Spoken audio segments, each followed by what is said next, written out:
தமிழ் வாழ்க. வீரமிகு பெரும்பாட்டனார் பேரரசர் பெரும்பிடுகு முத்தரையருடைய பொற்பாதங்களை போற்றி சாதி சமநிலையற்ற இந்த சமூகத்திலே சமநீதி சமர்புரிய வந்திருக்கக்கூடிய சமநீதி போராளி அவர்களை வணங்குகிறேன். ஒட்டுமொத்த தமிழ் சமூகத்தையும் இன்று ஒரே குடையின் கீழ் திரட்டியிருக்கக்கூடிய எங்களுடைய பெருமதிப்பிற்குரிய அண்ணன் செந்தமிழன் சீமான் அவர்களை வணங்கி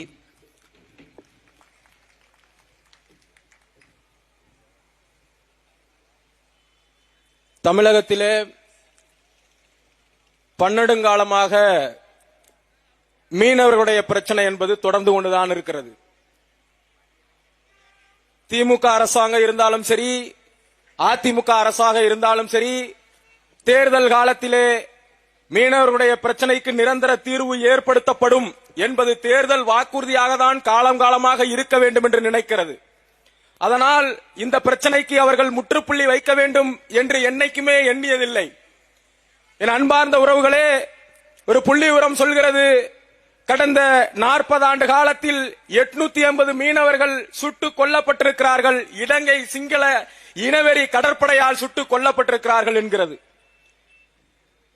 எந்த ஒரு மான உணர்வு கொண்ட தேசிய இனமும் இத்தனை பேரழிவு நடந்த பிறகும் அமைதியாக இருக்காது. ஆனால் இந்த தமிழினம் இன்னும் அமைதியாக இருக்கிறது என்று சொன்னால் இங்கே ஆள்பவர்கள் தமிழராக இல்லை. அதுதான் பிரச்சனை. கிட்டத்தட்ட சமீபத்திலே நடந்த ஒரு கூட்டத்திலே இன்றைய தமிழகத்தினுடைய முதல்வர் அவர்கள் பேசுகிறார். நாகப்பட்டினத்தில் கடந்த 10 ஆண்டுகளில் 3000க்கும் மேற்பட்ட மீனவர்கள் கைது செய்யப்பட்டிருக்கிறார்கள். 600க்கும் மேற்பட்ட படகுகள் பறிமுதல் செய்யப்பட்டிருக்கிறது என்று பேசுகிறார்கள். 10 ஆண்டுகளில் அதிமுகவினுடைய 5 ஆண்டுகளை விட்டு விடுவோம்.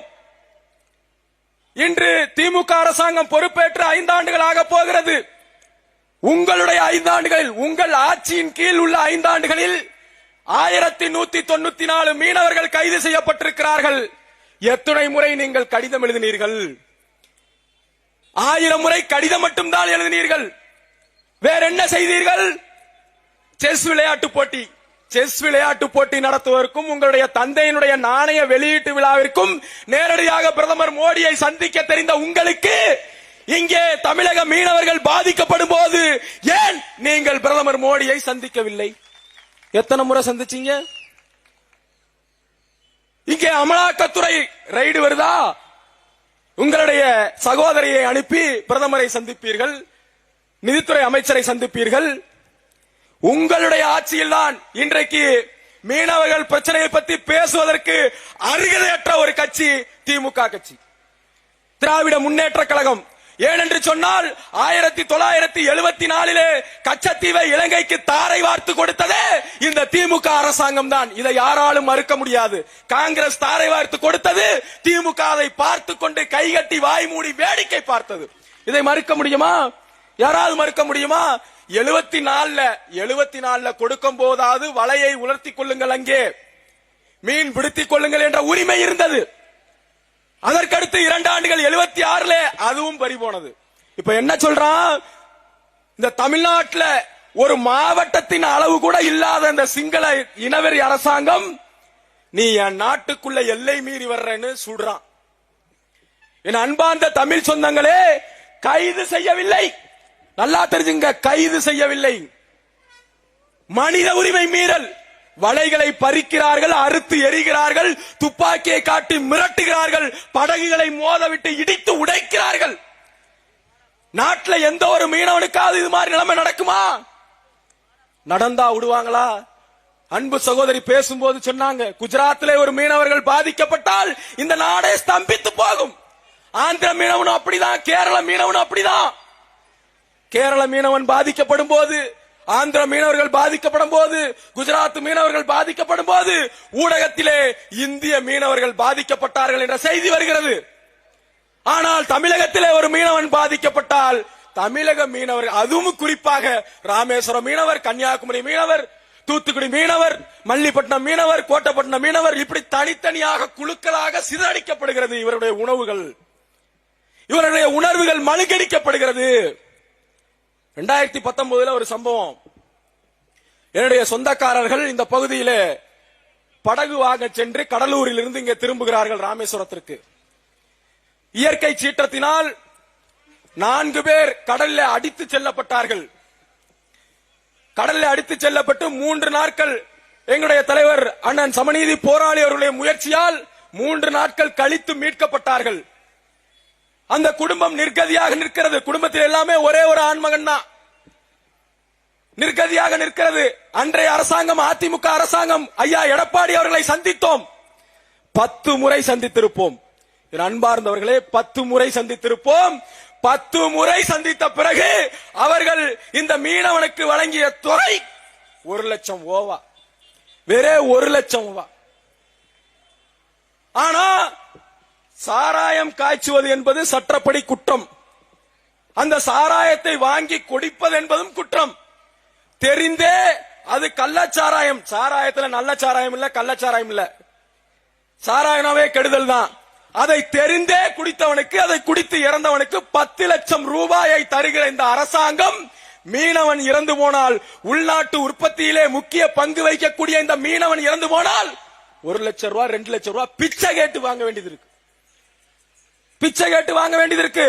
மரத்துல ஏறிக்கிட்டு இருக்கும் போது போன அரசாங்கத்தெல்லாம் பாத்தீங்கன்னா அறிவிப்பு வெளியாகும், அரசாணை.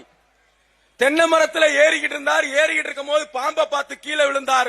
விழுந்தவருக்கு நிவாரணமாக 3 லட்சம் ரூபாயை வழங்குகிறோம் என்று சொல்லி அரசாணை வெளியிட்டிருக்கிறார்கள். இருக்கு. பாம்பை பார்த்து விழுந்தவன், பள்ளியை பார்த்து விழுந்தவனுக்கெல்லாம் 3 லட்சம் ரூபாய் தருகிற அரசாங்கம். தினம் செத்து மடிகிற அந்த மீனவன், இவனுக்கு 1 லட்சம் ரூபாயை நாம 10 முறை இந்த ஆளுகிற முதல்வர்களை நாம் சந்தித்திருக்க வேண்டும். அப்படி சந்தித்தாலும் அவ்வளவுதான் காசு தருவாங்க. எனவே மீனவர் பிரச்சனைக்கு ஒரே தீர்வு கச்சத்தீவு மீட்பு தான்.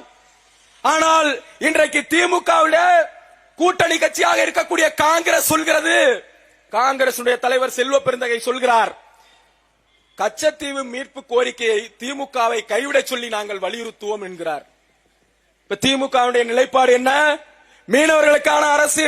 யார் வரும்போது பார்த்தேன், மீனவர்களின் பாதுகாவலர்னு சிவப்புலையும் கருப்புலையும் எழுதியிருக்கு. சிவப்புலையும் கருப்புலையும் மீனவர்களின் பாதுகாவலர் எழுதியிருக்கும் போது இதை விட கேவலம் எப்படி ஒரு நாடகம். 2008ஆம் ஆண்டு உச்ச நீதிமன்றத்தில் என்ன சொன்னீங்க? என்ன சொன்னது இந்த திமுக அரசு? கச்சத்தீவு கொடுத்ததுதான், அதை திருப்பி எடுக்கிற வேலையே கிடையாதுன்னு சொல்லிச்சா இல்லையா? நாங்கெல்லாம் மறந்துருவோம். கிறுக்கு பயிலுக நாங்களாம் தமிழர்கள்லாம். நீங்க காலங்காலமா தேர்தல் நேரத்தில் வந்து மீனவர்களின் பாதுகாவலர் நாங்க தான், உங்களுக்கு பாதுகாப்பாளர் நாங்க தான் சொன்னா ஓட்டு போட்டுருவோம் நினைச்சுக்கிட்டு கடந்த கால வரலாறுகளை மறக்கிறவர்கள் நாங்கள் இல்ல. 2008 இதே திமுக அரசாங்கம், ஐயா கலைஞர் தலைமையிலான அரசாங்கம் என்ன சொல்லுச்சு? கச்சத்தீவு கொடுத்ததுதான் சொல்லிச்சு. அதனால இங்கே தமிழர்களுக்கான அரசு உருவாகணும். தமிழர்களுக்கான தலைவன் இந்த மண்ணில தான் உருவானா. எல்லாத்தையும் வேடிக்கை பார்த்துக்கிட்டு போக முடியாதா? நீ எங்கள் மீனவனை அடித்தால் நான் சிங்கள மாணவனை அடிப்பேன் என்று சொன்னதுனால ஒரு தலைவன், தமிழர்களுக்கான தலைவன் அண்ணன் செந்தமிழன் சீமான் இங்கே உருவானார். அதுபோல தமிழர்களுக்கான அரசாங்கம் விரைவில் இங்கே உருவாகும். அப்ப அண்ணன் சொன்னது போல ஒரே ஒரு மீனவனை தொட்டுதான் சொன்னா ஒட்டுமொத்த தமிழர்களும் நாங்கள் வீரத்துக்கு பேர் போனவர்கள் அல்ல அப்படின்னு ஒத்துக்கிறோம். அதனால இந்த நாடகம் போடுகிற அரசாங்கம் நீங்க நம்ப வேணாம். தேர்தல் நேரத்தில் தமிழர்களுக்கான வாக்கு தமிழர்களுக்காக மட்டும்தான் இருக்கணும் கேட்டுக்கிட்டு வாய்ப்புக்கு நன்றி கூறி விடைபெறுகிறேன். நன்றி, வணக்கம்.